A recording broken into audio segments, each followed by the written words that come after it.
Ar pavyks išsaugoti kamuolį? Pavyksta. Radonios perdavimas ir įvartis! Oho!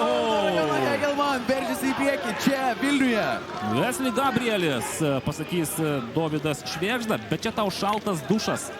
Lietutis gali būti paaiškės netrukus, buvo tik tai šiltas preliudas prieš tokį šaltą dušą.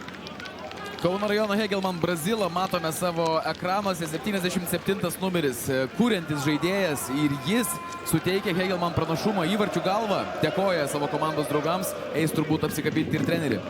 Na, o matyti tai, kaip atrodo Žalgiris aikštėje, yra kita ir rungtynės su Transinvest irgi buvo silpnokos, sakykim taip.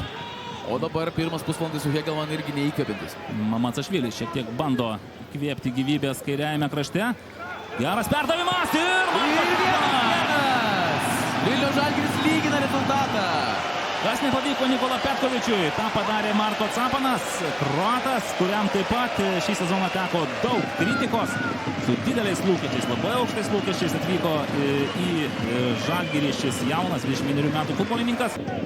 Pažiūrėkime dabar 37 minutė, pirmas priverstinis keitimas atliktas. Wesley Gabrielis, labai smagiai kairę koją turi šis Brazilas. Kauno rajono Hegelman! Perdė pasiūstas kamuolys. Wow.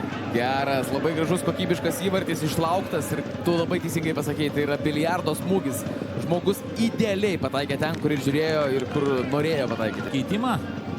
Uetas jo perdavimas, ten griūna. Griūna ir Vilius Armanavičius.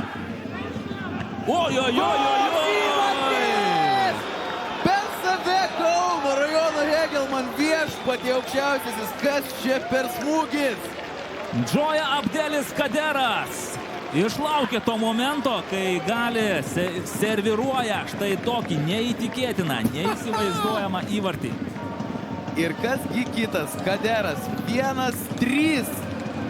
Čia jau ne keitimų Žalgiriui reikia, čia jau reikia kažkokio stebuklo, nes tai, ką kūrė Hegelman, kokio grožio įvartis. Bet įdomiausia, kad tuo metu Vilius Armanavičius piktinosi jo garbė.